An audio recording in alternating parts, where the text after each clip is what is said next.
जोहार दोस्तों, स्वागत है आपके अपने YouTube चैनल पर। आज हम बात करेंगे जेएसएससी एक्साइज कांस्टेबल परीक्षा की, लेकिन जरा हटके, क्योंकि इस बार चर्चा होगी नेताजी के चश्मा। आखिर ये चश्मा परीक्षा से क्या कनेक्शन रखता है, जानेंगे इस वीडियो में, तो बने रहिए हमारे साथ। तो पहले हम इस कहानी का लेखक के बारे में जानेंगे, जिन्होंने इस कहानी को लिखे हैं। कौन लिखे हैं? स्वयं प्रकाश। और यह क्षितिज भाग 2 आपका गद्य खंड है, जो कि चैप्टर है आपका 10।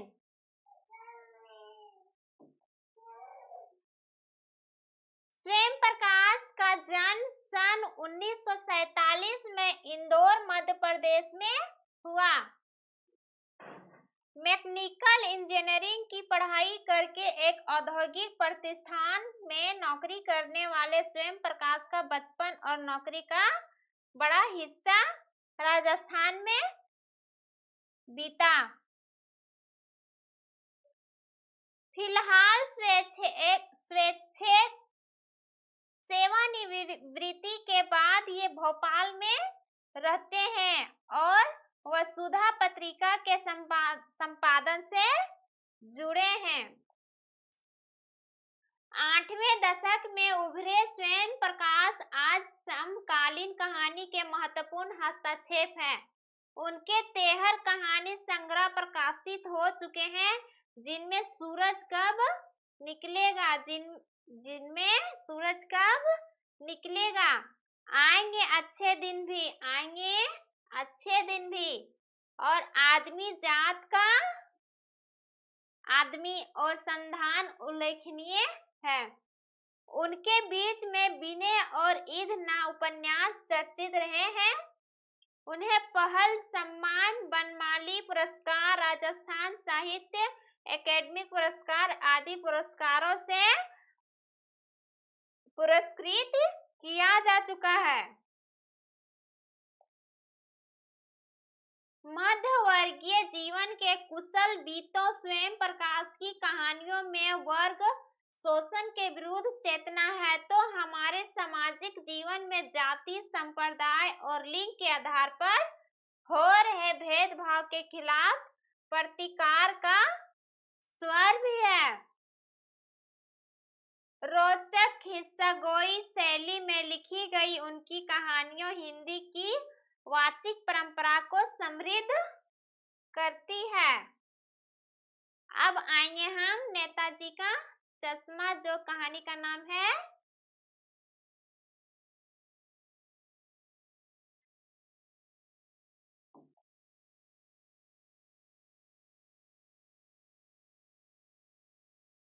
क्या है? नेताजी का चश्मा।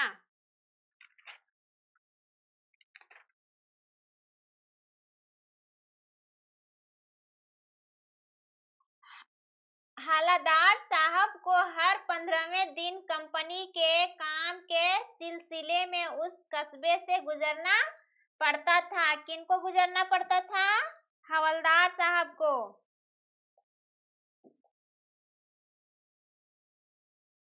करना बहुत बड़ा नहीं था, जिसे पक्का मकान कहा जा सके, जैसे कुछ ही मकान, और जिसे बाजार कहा जा सके। वैसा एक ही बाजार था कस्बे में। एक लड़कों का स्कूल, एक लड़कियों का स्कूल, एक सीमेंट का छोटा सा कारखाना और 2 ओपन एयर सिनेमा घर और एक ठो नगर पालिका भी थी। नगर पालिका थी तो कुछ ना कुछ करती भी रहती थी। कभी कोई सड़क पक्की करवा दी, तो कभी कुछ पेशाब घर बनवा दिए, कभी कबूतरों की छतरी बनवा दी, तो कभी कभी सम्मेलन करवा दिए। इसी नगरपालिका के किसी उत्साही बोर्ड या प्रशासनिक अधिकारी ने एक बार शहर के मुख्य बाजार के मुख्य चौराहे पर नेताजी सुभाष चंद्र बोस की एक संगमरमर की प्रतिमा लगवा दी। यह कहानी उसी प्रतिमा के बारे में है। किसके प्रतिमा के बारे में है? सुभाष चंद्र बोस की प्रतिमा के बारे में है, बल्कि उसके भी एक छोटे से हिस्से के बारे में है। जो सुभाष चंद्र बोस का जो चश्मा है उसी के बारे में इस कहानी में बताया गया है। तो पूरी बात तो अब पता नहीं, लेकिन लगता है कि देश के अच्छे मूर्तिकारों की जानकारी नहीं होने और अच्छी मूर्ति की लागत अनुमान और उपलब्ध बजट से कहीं बहुत ज्यादा होने के कारण काफी समय उहापोह और चिट्ठी पत्री में बर्बाद हुआ होगा और बोर्ड की शासनावधि समाप्त होने की घड़ियों में किसी स्थानीय कलाकार को ही अवसर देने का निर्णय किया गया होगा और अंत में कस्बे के इकलौते हाई स्कूल के इकलौते ड्राइविंग मास्टर मान लीजिए मोतीलाल जी को ही यह काम सौंप दिया गया होगा, जो महीने भर में मूर्ति बनाकर पटक देने का विश्वास दिला रहे थे। जैसा कि कहा जा चुका है, मूर्ति संगमरमर की थी। मूर्ति क्या की थी? संगमरमर की थी और टोपी की नोक से कोट के दूसरे बटन तक कोई 2 फुट ऊंची, जिसे कहते हैं बस्ट, और सुंदर थी। नेताजी सुंदर लग रहे थे। कुछ मासूम और कमसीन फौजी वांदा में मूर्ति को देखते ही दिल्ली चलो और तुम मुझे खून दो बगैर आद आने लगते थे। मतलब तुम मुझे खून दो और दिल्ली चलो का नारा किसने दिए थे? सुभाष चंद्र बोस ने दिए थे। तो इस दृष्टि से यह सफल और सराहनीय प्रयास था। केवल एक चीज की कसर थी जो देखते ही खटकती थी। नेताजी की आंखों पर चश्मा नहीं था, यानी चश्मा तो था लेकिन संगमरमर का नहीं था। एक सामान्य और सचमुच के चश्मे का चौड़ा काला फ्रेम मूर्ति को पहना दिया गया था। कैसा पहना दिया गया था? चश्मे के चौड़ा काला फ्रेम मूर्ति को पहना दिया गया था।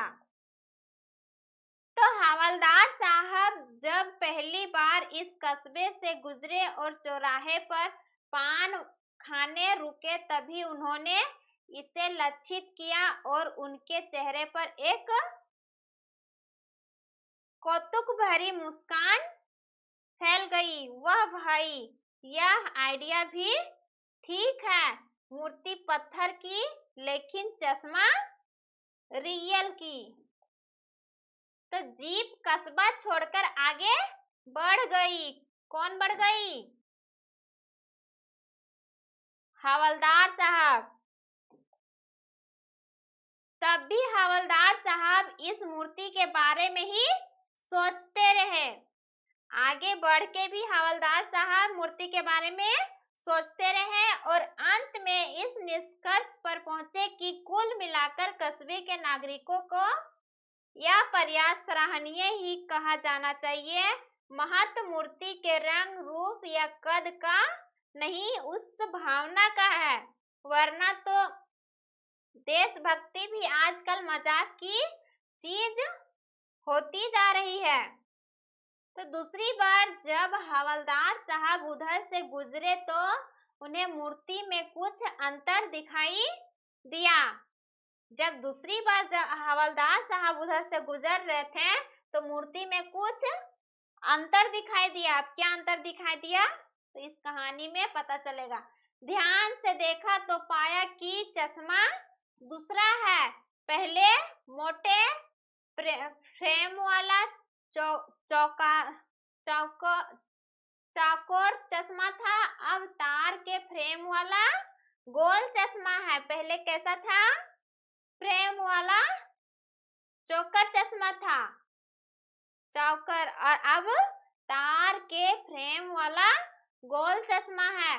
तो हवलदार साहब का कौतुक और बढ़ा। वह भाई, क्या आइडिया है! मूर्ति कपड़े नहीं बदल सकती, लेकिन चश्मा तो बदल सकती है। अब तीसरी बार फिर नया चश्मा था। तो हवलदार साहब की आदत पड़ गई, तो हर बार कस्बे से गुजरते समय चौराहे पर रुकना और पान खाना और मूर्ति को ध्यान से देखना। एक बार जब कौतूहल दुर्तमनीय हो उठा तो पान वाले से ही पूछ लिया। किन्होंने पूछे? हवलदार साहब। क्यों भाई, क्या बात है? या तुम्हारे नेताजी का चश्मा हर बार बदल कैसे जाता है? तो पान वाले के खुद के मुंह में पान हंसा हुआ था, ठूसा हुआ था, क्या लिखा हुआ है यहाँ? तो वह एक बार एक काला मोटा और खुशमिजाज आदमी था। कौन काला मोटा और खुशमिजाज था? पान वाला। तो हवलदार साहब का प्रश्न सुनकर वह आंखों ही आंखों में हंसा। कौन हंसा? पान वालों ने हंसा। तो उसकी तोंद थिरकी, पीछे घूमकर उसने दुकान के नीचे पान थूका और अपनी लाला काली बतीसी दिखाकर बोला, कैप्टन चश्मे वाला करता है। कैप्टन चश्मे वाला करता है। क्या करता है? तो हवलदार साहब कुछ समझ नहीं पाए। तो चश्मा रेंज कर देता है। पान वाले ने समझाया, क्या मतलब? क्यों रेंज कर देता है? हवलदार साहब बार बार क्वेश्चन कर रहे हैं। तो हवलदार साहब अभी नहीं समझ पाए हैं। तो कोई गिराक आ गया समझो, उसको चौड़े चोखर चाहिए, तो चोपटन किधर से लाएगा? तो उसको मूर्ति वाला दिया, उधर दूसरा बिठा दिया। अब हवलदार साहब की बात कुछ कुछ समझ में आई। एक चश्मे वाला है जिसका नाम कैप्टन है, मतलब चश्मे वाला है जिसका नाम कैप्टन है। उसे नेताजी के बगैर चश्मा वाली मूर्ति बुरी लगती है, तो वही अहद करती है मानो चश्मे के बगैर नेताजी को असुविधा हो रही है। तो इसलिए वह अपनी छोटी सी दुकान में उपलब्ध गिने चुने फ्रेमों में से एक नेताजी की मूर्ति पर फिट कर देता है। कौन फिट कर देता है नेताजी का? नेताजी की मूर्ति पर कैप्टन ने कर देता है। लेकिन जब कोई ग्राहक आता है और उसे ही फ्रेम की दरकार होती है जैसा मूर्ति पर लगा है, तो कैप्टन चश्मे वाला मूर्ति पर लगा फ्रेम संभवतः नेताजी से क्षमा मांगते हुए लाकर ग्राहक को दे देता है और बाद में नेताजी को दूसरा फ्रेम लौटा देता है। वाह भाई, खूब! क्या आइडिया है! लेकिन भाई एक बात अभी भी समझ में नहीं आई। हवलदार साहब ने पान वाले से फिर पूछा, नेताजी का ओरिजिनल चश्मा कहाँ गया? तो पान वाला दूसरा पान मुंह में घुस चुका था। तो दोपहर का समय था, दुकान पर भीड़ भाड़ अधिक नहीं थी। वह फिर आंखें ही आंखों में हंसा। उसकी तोंद थिरकी, कत्थे की डंडी फेंक कर पीछे मुड़कर उसने नीचे फीक थूकी और मुस्कुराता हुआ बोला, मास्टर बनना भूल गया। पान वाले के लिए यह एक मजेदार बात थी, लेकिन हवलदार साहब के लिए चकित और गर्वित करने वाली आनी। वह ठीक ही सोच रहे थे। मूर्ति के नीचे लिखा, मूर्तिकार मास्टर मोतीलाल वाकई कस्बे का अध्यापक था। कस्बे का क्या था? अध्यापक। कौन? मोतीलाल। बेचारे ने महीने भर में मूर्ति बनाकर पटक देने का वादा कर दिया होगा, बना भी ली होगी, लेकिन पत्थर में पारदर्शी चश्मा कैसे बनाया जाए? लेकिन पत्थर में पारदर्शी चश्मा कैसे बनाया जाए? कांच वाला यह तय नहीं कर पाया होगा या कोशिश की होगी और असफल रहा होगा। तो यह बनते बना कुछ और चारिकी के चक्कर में सरिया टूट गया होगा या पत्थर का चश्मा अलग से बनाकर फिट किया गया होगा और निकल गया होगा। उफ, हवलदार साहब को यह सब कुछ बड़ा विचित्र और कौतुक भरा लग रहा था। इन्हीं ख्यालों में खोए खोए पान के पैसे चुकाकर चश्मे वाले की देशभक्ति के समक्ष नमस्तक होते हुए वह जीप के तरफ चले, फिर रुके, पीछे मुड़े और पान वाले के पास जाकर पूछा, क्या कैप्टन चश्मा वाला नेताजी का साथी है या आजाद हिंद फौज का भूतपूर्व सिपाही है? तो पान वाला नया पान खा रहा था, तो पान पकड़े अपने हाथ को मुंह से 1.5 इंच दूर रोककर उसने हवलदार साहब को ध्यान से देखा। पान वाले ने हवलदार साहब को ध्यान से देखा, फिर अपनी लाल काली बत्तीसी दिखाई और मुस्कुराकर बोला, नहीं साहब, वो लंगड़ा क्या जाएगा, फौज में पागल है। पागल? वो देखो, वो आ रहा है, आप उसी से बात कर लो, फोटो वोटो छपवा दो उसका। कहीं हवलदार साहब को पान वाले द्वारा एक देशभक्त का इस तरह मजाक उड़ाया जाना अच्छा नहीं लगा। मतलब हवलदार साहब को जो पान वाले हैं, किनका मजाक उड़ा रहे हैं? देशभक्त का। इस मतलब जो कैप्टन है ना, उनका मजाक उड़ा रहे थे। कौन उड़ा रहे थे? पान वाले। तो वही बोले हवलदार साहब कि एक देशभक्त का इस तरह मजाक उड़ाया जाना अच्छा नहीं लगा हवलदार साहब को। तो मुड़कर देखा तो अवाक रह गए। एक बेहद बूढ़ा मरियल सा लंगड़ा आदमी सिर पर गांधी टोपी और आंखों पर काला चश्मा लगाए, एक हाथ में छोटी सी सदुकची और दूसरे हाथ में एक बांस पर टंगे बहुत से चश्मे लिए अभी अभी एक गली से निकला था और अब एक बंद दुकान के सहारे अपना बांस टिका रहा था। तो इस बेचारे की दुकान भी नहीं, फेरी लगाता है। हवलदार साहब चक्कर में पड़ गए। पूछना चाहते थे, इसे कैप्टन क्यों कहते हैं? तो क्या यही इसका वास्तविक नाम है? हवलदार साहब पूछ रहे हैं कि इसे कैप्टन क्यों कहते हैं, क्या यही इसका वास्तविक नाम है? लेकिन पान वाले ने साफ बता दिया कि अब वह इस बारे में और बात करने को तैयार नहीं। ड्राइवर भी बेचैन हो रहा था, काम भी था और हवलदार साहब जीप में बैठकर चले गए। 2 साल तक हवलदार साहब अपने काम के सिलसिले में उसी कस्बे से गुजरते रहे और नेताजी की मूर्ति में बदलते हुए चश्मों को देखते रहे। कभी गोल चश्मा तो कभी चौकर, कभी लाल, कभी काला, तो कभी धूप का चश्मा, कभी बड़े कांचों वाला गोगो चश्मा, पर कोई ना कोई चश्मा होता जरूर।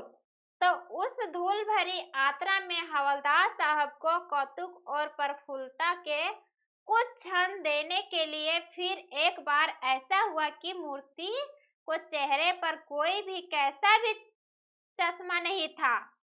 जब 2 साल बाद हवलदार साहब उस कस्बे से गुजर रहे थे तो उस नेताजी के तस्वीर में चश्मा नहीं थे।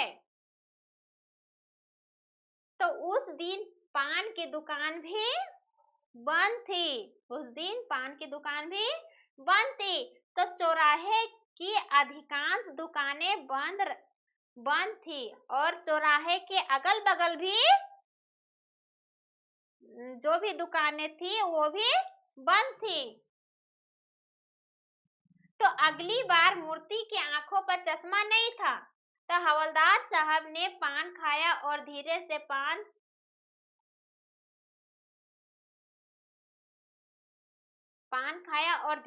पान वाले से पूछा, क्यों भाई, क्या बात है? आज तुम्हारे नेताजी की आंखें पर चश्मा नहीं है। तो पान वाला उदास हो गया। उसने पीछे मुड़कर मुंह का पान नीचे थूका और सिर झुकाकर अपनी धोती के सिर से आंखें पोंछता हुआ बोला, साहब, कैप्टन मर गया। कैप्टन मर गया। जिन्होंने नेता यानी सुभाष चंद्र जी का चश्मा बदलते रहते थे। कौन बदलते रहते थे? कैप्टन। तो वो क्या हो गए? मर गए। जो कि पान वाला इसी को मजाक उड़ाया था और कुछ नहीं पूछ पाए हवलदार साहब। यानी हवलदार साहब कैप्टन से कुछ नहीं पूछ पाए। कुछ पल चुपचाप खड़े रहे। कर पान के पैसे चुकाकर जीप में आओ बैठे। कौन बैठे? हवलदार साहब। और रवाना हो गए।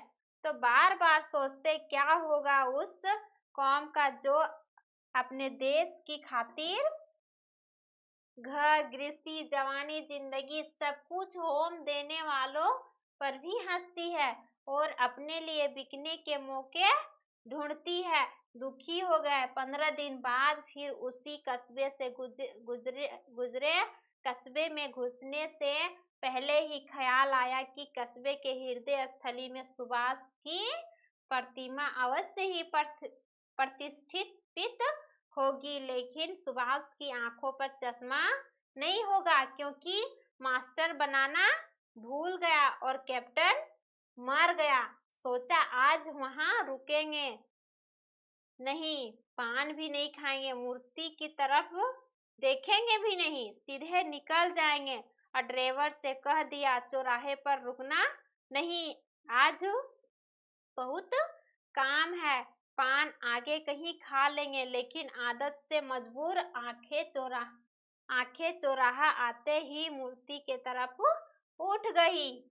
जब आदत कोई चीज में लग जाती है तो छूटता नहीं है। तो उसी प्रकार से हवलदार साहब को भी एक आदत थी कि पान खाने के लिए पान वाले दुकान के पास रुकते थे। तो वो भी बोले कि नहीं रुकेंगे, लेकिन रुक गए वहां पे।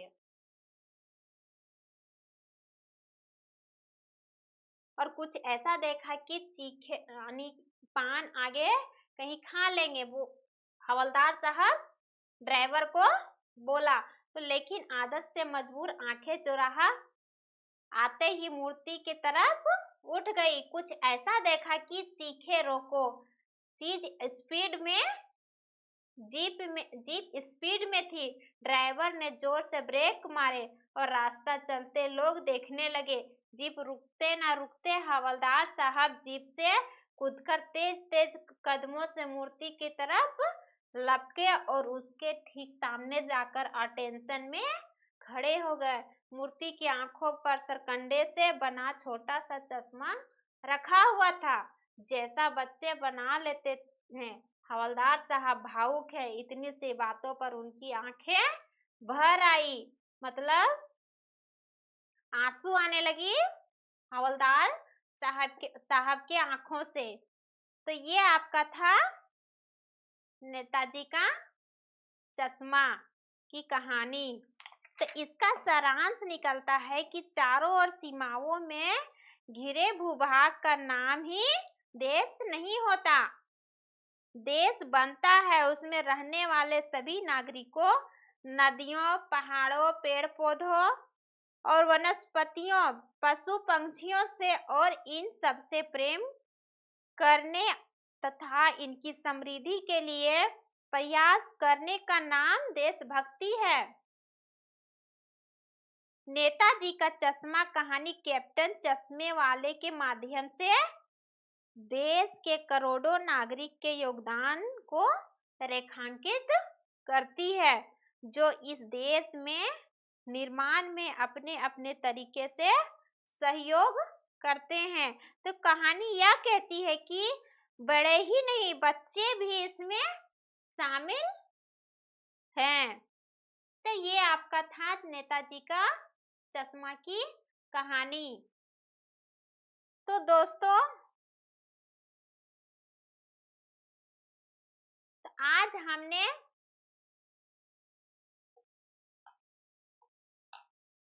कहानी बताई, तो आगे हम एमसीक्यू करवाएंगे, जिसमें जिनको जिनको आंसर यानी जवाब पता होगा तो कमेंट में जरूर लिखिएगा कि ये हमको इस क्वेश्चन का आंसर ये है। अगर आपको ये वीडियो पसंद आया हो तो लाइक और शेयर और सब्सक्राइब जरूर करें। तो कमेंट में बताइए कि आपकी तैयारी कैसी चल रही है। मिलते हैं अगले वीडियो में एमसीक्यू के साथ। Thank you.